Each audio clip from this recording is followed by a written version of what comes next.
রামপুরায় কার্নিশে ঝুলন্ত আমির হত্যার রায় পিছিয়েছে। মামলায় গুরুত্বপূর্ণ তথ্য প্রমাণ হাতে আসার কথা জানিয়ে প্রসিকিউশনের 4 সপ্তাহ সময়ের আবেদনেই এই নতুন সিদ্ধান্ত। তবে নতুন তথ্য প্রমাণ দাখিলের জন্য 9 এপ্রিল দিন ঠিক করেছেন ট্রাইব্যুনাল। এদিকে চিফ প্রসিকিউটর বলছেন যে মৃত্যুদণ্ডের আসামি শেখ হাসিনাকে দেশে ফেরানোর উদ্যোগ নেওয়া হয়েছে। 24শে জুলাই আন্দোলনে প্রাণ রক্ষা করতে রামপুরার নির্মাণাধীন ভবনের কার্নিশে এভাবেই ঝুলেছিলেন আমির হোসেন। এ অবস্থায় তার উপর গুলি চালায় পুলিশ।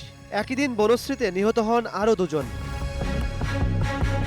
পরে এ ঘটনায় সাবেক ডিএমপি কমিশনার হাবিবুর রহমান সহ 5 জনকে আসামি করে অভিযোগ দাখিল করে প্রসিকিউশন। এই মামলার রায় ঘোষণার কথা ছিল বুধবার। একমাত্র গ্রেপ্তার আসামি সাবেক এএসআই চঞ্চল চন্দ্র সরকারকেও আনা হয় ট্রাইব্যুনালে।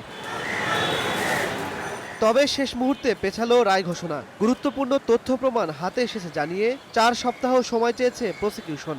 কমিশনার স্যার ওয়ারলেসের মাধ্যমে মেসেজ দেন যে আইন শৃঙ্খলার কাছে তোমরা চায়না ফায়ার করো। তখন থানা থেকে যে যার মতো অস্ত্র নিয়ে আমরা ওটা প্রতিহত করি।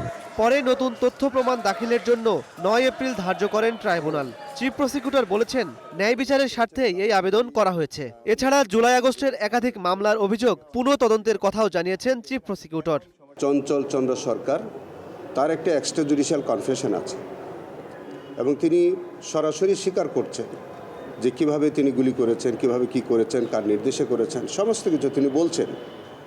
সেই ভিডিও রেকর্ডটা ইনঅ্যাডভার্টেন্টলি আমরা এটা এভিডেন্সে আনতে পারিনি। এদিন জুলাইয়ে ইন্টারনেট বন্ধ করে গণহত্যা মামলায় সজীব ওয়াজেদ জয় ও জুনায়েদ আহমেদ পলকের বিরুদ্ধে সাক্ষ্য দেন মামলার বিশেষ তদন্ত কর্মকর্তা ও প্রসিকিউটর তানভীর হাসান জোহা।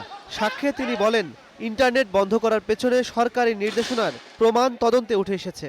ইন্টারনেট শাটডাউনের ক্ষেত্রে সরকারের যে সদিচ্ছা একদম সুপিরিয়র কমান্ড থেকে শুরু করে সবাই ক্যারি আউট করে হোয়াটসঅ্যাপ এবং ইমেলের মাধ্যমে এবং সেগুলো হ্যাশট্যাগ করে অডিও ভয়েস অডিট লগ সহ আমরা সন্দেহিতভাবে প্রমাণিত করতে পারবো তাদের এই ইন্টারনেট শাটডাউন এবং এই হত্যাযজ্ঞের সাথে তারা সহায়ক সম্পর্ক ছিলেন। এই মামলার পরবর্তী সাক্ষ্য গ্রহণ 10 মার্চ।